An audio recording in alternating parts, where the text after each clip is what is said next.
Hey, what's up guys? So in this video we will see how to change the language on any Vivo phone. Now to do that, just open the settings app on your smartphone, then scroll down and tap on system management. From here, just tap on languages and input and tap on languages. Now just tap on add a language and from here just select any language you want to add. Just like that. Now just tap on change.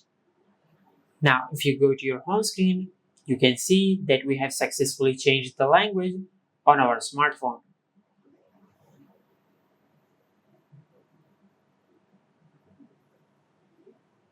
Now similarly, if you tap on add a language, you can add multiple languages at the same time.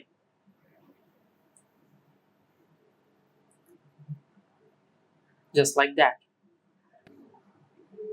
And you can change between these languages at any time.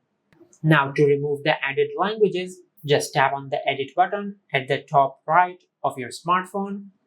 Now just tap on the red icon to delete the language you don't want. Just like that. And once you're satisfied with your edit, just tap on done. Just like that. And this is how you can change the language on any Vivo phone. If you found this video helpful, please like the video and subscribe to the channel and hit the bell icon to get notified when we upload a new video.